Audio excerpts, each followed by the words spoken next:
মারা যাবে। কিশোর কণ্ঠ ফাউন্ডেশন রাজশাহী জেলা বোর্ডের উদ্যোগে আয়োজিত কিশোর কণ্ঠ ফাউন্ডেশন মেধাবৃত্তি 2024-এর পুরস্কার বিতরণ অনুষ্ঠান সম্পন্ন হয়েছে। শনিবার সকাল 9টা থেকে 12:30টার মধ্যে জেলার পুঠিয়া উপজেলার মিলনায়তনে উক্ত অনুষ্ঠানের আয়োজন করা হয়। আচ্ছা ঠিক আছে, আরো বড় হোক। অষ্টম শ্রেণীতে পঞ্চম শ্রেণী ইফতিয়ার আহমেদ। জেলা ফাউন্ডেশনের চেয়ারম্যান রুবেল আলীর সভাপতিত্বে ও জেলা ভাইস চেয়ারম্যান আব্দুর রবের সঞ্চালনায় অনুষ্ঠান প্রধান অতিথি হিসেবে উপস্থিত ছিলেন রাজশাহী ইসলামী ব্যাংক মেডিকেল কলেজের প্রতিষ্ঠাতা পরিচালক ডাক্তার জাহাঙ্গীর আলম। আজকের অনুষ্ঠানে অংশগ্রহণ করতে পেরে আমি অনেক আনন্দিত। আর তাছাড়া আমার আব্বু আম্মু সবসময় একটা কথা বলে যে অংশগ্রহণ করা মানে পাওয়া এমনটা নয়, অংশগ্রহণ করাটাই বড়। অনেকে সাহস করে অংশগ্রহণ করতেই পারেনি, আমি যে অংশগ্রহণ করতে পেরেছি এটাই আমার গর্ব, আর পাওয়াটা সেটা পরের কথা। তাই আমি চাই এরকম পরবর্তীতে যদি পরীক্ষা হয় আমি সেখানে অংশগ্রহণ করব এবং পাওয়ার থেকে আমি যে দিছি এটাই আমার কাছে বড়। আমি বৃত্তি পেয়ে আমার অনেক ভালো লাগছে। আজকে এই অনুষ্ঠানে আসতে পেরে আমি অনেক আনন্দিত। ভালো লেগেছে।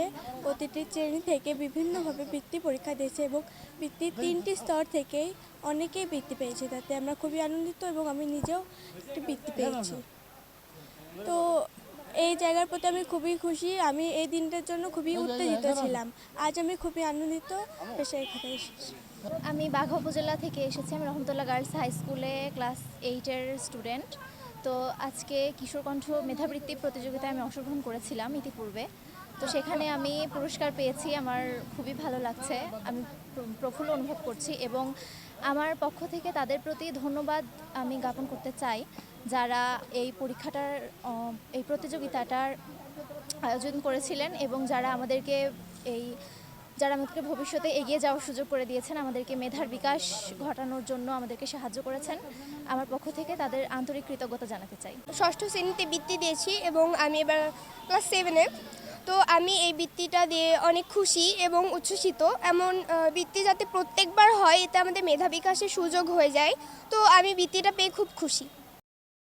এ সময় আরও উপস্থিত ছিলেন রাজশাহী বিশ্ববিদ্যালয়ের অধ্যাপক মাহফুজুর রহমান আকন্দ, বানেশ্বর সরকারি কলেজের অধ্যাপক Mohammad Mainul Hossain, scholars welfare trust রাজশাহীর মহাপরিচালক মোহাম্মদ শামীম উদ্দিন, গবিপ্রবি শাখার কিশোর কণ্ঠ ফাউন্ডেশনের ভাইস চেয়ারম্যান মোহাম্মদ আবু দারদা। এছাড়া রাজশাহী জেলার উপজেলাসমূহের অনেক শিক্ষকগণ এখানে উপস্থিত ছিলেন। তো আমরা তো যারা পুরস্কার পাবো বা পাচ্ছি, নাম তো ঘোষণা হয়ে গেছে, তাই না? আমি যেটা বোঝানোর জন্য বলতে চাচ্ছি, আপনি সমাজকে পরিবর্তন